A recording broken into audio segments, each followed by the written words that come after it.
Hello and welcome to the channel. Today I'm just going to do a very quick rundown on the starting mechs for the Battletech Extended 3025 mod for the Battletech game. So if you're playing that mod and you're having a tough time starting out, I've just got a few quick suggestions on how best to build your early game mechs and make the most of them.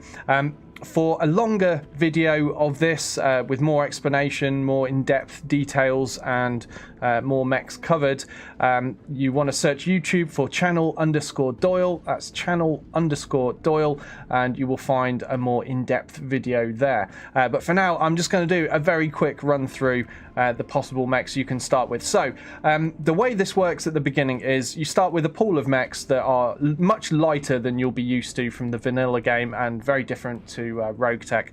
And you basically get 2 rolls on this pool here and 1 roll on each of the other pools below. So the 2 rolls that you get are on the 20-tonner pool, and in that are the Locust 1E, the Locust 3V, the Wasp 1A, the Stinger 3R, and the Stinger 3G. And out of these mechs, I've just gone quickly through and built what I believe to be the optimum build for each of these when you're starting out. Now, obviously, you're not going to necessarily have all this equipment immediately, but as you're doing missions, you will be able to improve your mechs and your armor levels and your loadouts as you're going along. And as I said, there's a more in-depth explanation of this on another video on my channel, but for now, we'll just move through this quickly. So we've got the Locust 1E here. I recommend 2 medium lasers in this, 1 in each arm. Just strip a little bit of armor off the back, a little bit off the legs, and bang, done. There we go. Nice and easy to use. Medium lasers give you a reasonable range for light mechs, and it's a decent amount of firepower for a 20-ton mech. You definitely want to up your front armors though, and give this thing as much survivability as possible, because it's not very big mech and it's not very tough as a consequence. So very similar thing with the Locust 3V. As we can see here, the only real difference is the weapon position, and I think this is the better of the 2 Locusts that you could start with, because rather than having the weapons in these vulnerable arms that could get shot off, instead you could put them in the center torso, thanks to the energy hardpoints being there. So this is a little better at holding on to its weaponry once it starts taking damage. But again, just 2 medium lasers, and medium lasers I think are a really good weapon system to go for with the light mechs early on in the game, because they don't weigh very much or cause too much heat, and therefore they're pretty heat efficient damage as a consequence. Here we go, we've got the Wasp 1A, another mech you can roll from this pool, and for this, again, 2 medium lasers. It's got 2 energy hardpoints. Rather than going for any missiles, which I think are a little bit too heavy for 20-ton mechs, because obviously, as well as the missile pods, you also have to have some ammo to go with them. I prefer to just stick with the 2 medium lasers, but with this one, the Locusts aren't allowed jump jets, but the Wasp is, so we could afford to stick 4 out of a maximum of 6 jump jets into this mech, and then you've got something you can hop into the rear arc of the enemy mechs with and do some damage from behind. So that's the Wasp 1A. Okay, next we have the Stinger 3R. And as you can see here, once again, we've got the 2 medium lasers in the right arm here, again stripping the back armor down a little bit off the legs, but with this we've got 3 support weapon hardpoints, so I've actually crammed in 3 machine guns and half a ton of ammo to supply those, and that just gives you a weapon system that's good at finishing, good at critting, and good at hitting stuff if it's got loads of evasion. Obviously support weapons also fire when you go into melee with the enemy as well, so this can be pretty handy to have if you're up against light mechs that are building up loads of evasion and you need to take that target down in spite of its evasion and your low gunnery skill on your pilots, as I'm sure you will have if you're starting the game out. Pilots don't have the best gunnery skills, do they? So in the longer video I do talk about what pilot stats to increase first, what I think is important, but again you'll find that on my channel if you're interested in more in-depth information there. And now we come to the best 20-tonner. I know it's the 20-tonner, yeah, but there is a best one, and this is what I believe is it. The Stinger 3G, it's possible to roll this right at the start of the game as well. And I would go with 4 medium lasers for the Stinger 3G. Again, stripping the same armor locations down as the others just to allow me to fit this. But no jump jets, no heat sinks. It will be one of the hotter of your mechs, but as you can see here, the heat efficiency is still perfectly adequate here. And 4 medium lasers on a 20-ton mech is fantastic firepower. As you've seen on the others, most of the other 20-tonners are just packing a couple of medium lasers. This has 4, so for that reason, I think this is the best. The firepower is in the arms, yes, so it's a little bit vulnerable, but it's huge. It's huge damage for something of this size. So the next pool of mechs that you get 1 roll from is this pool here, and you could end up with a Firestarter 9H, a Jenna 7D, or a Javelin 10N. Out of these mechs, the best one to roll, in my opinion, is the Firestarter. They're fairly common, so don't worry if you don't roll one of these. You'll probably end up picking one up sooner rather than later in your playthrough, but this is a fantastic mech, and this is how I like to build it personally. 3 medium lasers, decent mid-range firepower there, and 6 machine guns. Absolutely fantastic firepower coming out of 6 machine guns. Obviously, you've got to get pretty close up to the enemy to use them, but once you do, huge damage. Very good against light mechs as well. Again, things with lots of evasion are going to have a hard time against machine guns because you've got great chance to hit in spite of their evasion. And they're also weapon systems that will fire when you're going for a melee attack as well and do a whole load of damage. So this, in my opinion, is the best mech that you can start with in the game in Battletech Extended 3025 mod. If you're lucky enough to get one of these, happy days, and you're going to have good times if you can build it like this. And next we have the Jenna 7D.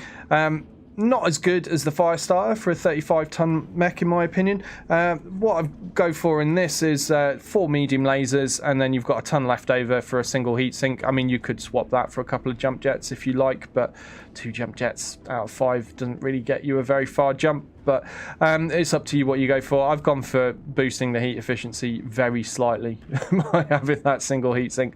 But 4 medium lasers, decent amount of firepower for a light, and as you can see, the Stinger with 4 is looking pretty decent now at 20 tons, considering this is a 35-ton mech and this still only has 4 medium lasers.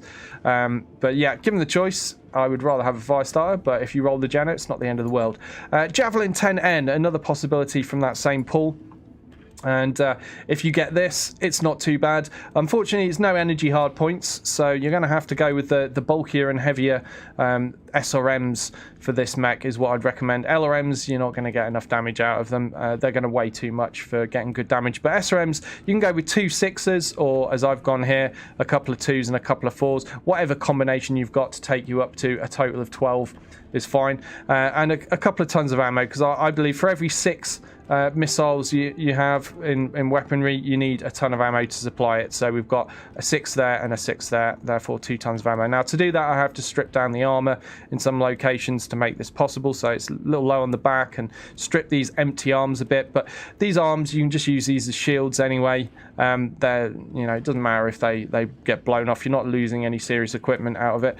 And if you've got the option to put these missiles in and fill all 4 slots, so have 2 2s and 2 4s, it's slightly better than just going 2 6s, in my opinion, because this allows you, should you actually ever get hot, to switch off a 2 or a couple of 2s and still fire the others, rather than having to switch off an entire SRM6 and just fire a single SRM6. You've got a bit more flexibility with your heat management. Not that that will ever be too much of a problem when your heat efficiency looks like that. However, you know, if you're fighting in a lunar environment or a desert, it can eventually heat you up to a point where you may want that flexibility. This is a fairly hard-hitting mech for what it is, but it's not very accurate, not very pinpoint. But it does do stability damage, which is something you don't get too much of in the light category. But there you go. So that's the Javelin. Also, these are fairly common mechs, so even if you don't start with one, there's a fair chance you're going to end up with one early on in the game. So it's good to know a good build for it.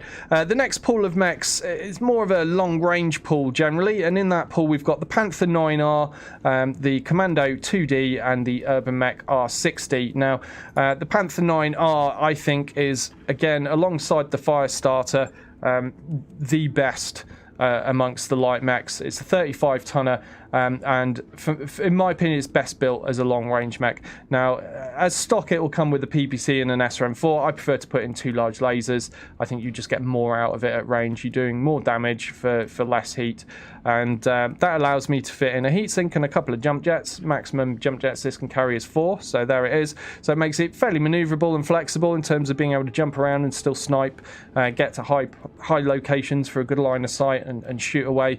Thanks to your other mechs doing the spotting for you, you can fire with the long range of these large lasers. And again, just stripping the armor down a little bit on the back and a little bit on that empty left arm allows me to fit all of this awesomeness into this Panther. Very good mech. If you roll this, you're very lucky. Aside from that, we've got the Commando 2D here. Now, what I've done with this one is I've built it for short range.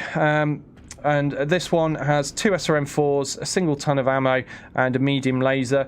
It's not bad. It'll do reasonable damage. Again, it's good stability damage. It's not quite as powerful as the Javelin, but it is 5 tons lighter. But it's a pretty decent mech. But another way of building this, if you want a long-range mech in your Lance and you've not got an Irby or a Panther because you rolled this instead and they're in the same pool, then you can in fact fit a single large laser and a small laser into this left arm if you choose, instead of all of this stuff. Rip all of that out, and that gives you a long range option. It's not a great long range option, but it's better than no long range option at all if that's what you feel you require. So that's the Commando 2D. Next we're on to the Irby, which some love it, some hate it. It's a fantastic mech in my opinion early on in the game because that AC-10 hits harder than anything else is going to in a single location, and it's just a beast. The downside to it is it's incredibly slow, but it's very easy to refit. You know, just rip out the small laser it comes with as stock and the jump jets and heatsink, and just get a second ton of ammo in. So you've got 2 tons of ammo and an AC-10. Strip the armor down a little bit in these locations, bang, done. It's really hard hitting. It's really good. You just need to tend to bring the enemy to you because this movement, it's very slow. It's like the Atlas of the light class. This is the urban mech. So yeah, but once you're in range of stuff, it's devastating to vehicles and lights that you encounter in the early game. Next pool, we have the Spider 5V, the Cicada 2A, and the Vulcan 2T. They are all possible to roll out of the next category. And first of all, we'll just have a quick look at the Spider. It's very simple and straightforward to build a Spider. So, I mean, you could go with loads of jump jets as is traditional. This can have up to 8 jump jets, but if you do that, you're going to have very little armor or very little firepower or both. I prefer to just go 2 medium lasers and just armor it up as best I can in as many places as possible, and then it's kind of like a tankier 20 tonner. I mean, this is 30 tons, so basically those extra 10 tons over the other 20 tonners is just going into armor, as it packs the same amount of firepower. It's very difficult to fit more firepower than that into a Spider without reducing the armor too much, and I think armor is very important in general, and particularly in the early stages. You don't want to be losing mech parts and pilots and equipment when you haven't got much to play with and you're on a tight budget. So the tougher you can make your mechs, the better, and that is how I would build a Spider. I prefer firepower over jump jets or you know, just shorter range, lower damage weapons. Rather than go jump jets and a single medium laser, I prefer to go no jump jets and 2 medium lasers, because my philosophy is the more damage you can output, the quicker you can kill the enemy, and therefore the less damage you take, which translates to less pilots lost, less costs buying in new pilots, less costs repairing parts, less costs buying in new weapons to replace the ones that are lost. It's just a better economy to kill things quickly with as much firepower as you can cram in your mechs. Now, the next one is the Cicada 2A. My commiserations if you get this mech. It's terrible. It's the worst mech you can possibly roll. The armor levels are lower than the worst of the 20 tonners that you could roll, and at best you can only really fit 2 medium lasers in it. So there we go. I've put them in the center torso because it's just slightly safer location than putting them in the side torsos. It's not much better though. This is just terrible. I mean, look at how much armor I have to reduce use just to even pack these 2 medium lasers in. And of course the reason being is because it's all engine. It's incredibly fast, but speed doesn't really get you much, you know, if you can't do any damage. So yeah, and even its melee attack is appalling. 25 melee attack, absolutely terrible. So that's the best you can do. However, you do roll 5 mechs, and if this is one of your 5, I would leave this in the mech bay, and I would take 2 20-tonners out over this, just because they're better. It's that simple. Cicada's terrible. Nobody wants it. Nobody likes it. But it's in the pool. It can be rolled because this mod is law compliant, and that's something very common in this era, and therefore you could end up with one. It is a complete bogey prize though. Next, we've got the Vulcan 2T. Now, this is definitely not a bogey prize. I've heard people complain about this mech that don't like it. The reason I would say they don't like it is the stock loadout is pretty terrible. It's an anti-infantry mech in a game where there's no infantry. It's crammed full of jump jets on top of that. So its firepower's pretty bad. But this is what I do with it, and if you do this with it, it's actually really good, in my opinion. So not so much in the way of armor in the rear, and strip the legs down a little and the left arm a little, but plenty of armor on the front for this level. 120 on the center. I mean, like, compared to other vehicles and mechs of this level of the game right at the start of the game, this is fantastic. And also I can pack in 2 large lasers, so not only is it pretty well armored, but I've got a good amount of damage at range. Now, I'd love to be able to fit more energy systems and just have a whole load of medium lasers, but unfortunately it only has 2 energy hardpoints. So this, in my opinion, is the best use of those 2 hardpoints. Another option is to go 2 medium lasers and 3 machine guns if you want to do that and make it more of a punch bot and go in and attack stuff in melee. It does have a melee damage of 45, which is all right at this level. But for me personally, I like this because you can use this once even once you start picking up some mediums and you're beyond the immediate light stage. This mech is still going to fit into a lance and do okay damage at long range, and it's pretty quick as well, so you can maneuver it to wherever you want. It's good for kiting, and yeah, if you're not lucky enough to have rolled a Panther or an Irby, and therefore you don't really have a good long range option early on in the game, or you might have rolled an Irby and you hate how slow it is, you know, this Vulcan can be used to replace the sniper element in the lance, and I do feel it's useful to have at least one long range mech in your lance. You never know when you might encounter something big and scary that's packing an AC-20 and you might need to kite away. It's not uncommon to encounter stuff with AC-10s or AC-20s early on in the game, particularly with all the new vehicles that exist in this mod. So having an option to keep them at range, stay out of their sight, and just pick them off before they can do you any damage is very important, and this is a mech that can do that for you. So there you have it. That is the entire list of all the possible mechs you could roll right at the beginning of the game and how I would build them. I'm sure some of you will disagree. You'll have your other ideas about that, but that's the beauty of Battletech, is there's no right or wrong way. There are lots of different ways of doing things. If you have other ideas and other builds you like to use, please feel free to leave them in the comments and I'll have a look. I'm sure some of those will be interesting. But this is how I like to do things. I've played many hours of this game and many hours of this mod, and I find these are the most effective builds for getting yourself past the early stages of this particular mod. So hopefully you'll enjoy giving these a try. Let me know how things go if you do, and hopefully you'll give this video a thumbs up or a thumbs down depending on what you thought of the content, and subscribe to the channel for more things like this. Don't forget, if you want more in-depth approach to this topic and you want to see more of the light mechs, there will be a much longer video on my channel covering this topic, as well as more to come on medium mechs, heavy mechs and assaults as well, and how to approach building those to face this mod. So thanks for watching, and hopefully I'll catch you next time.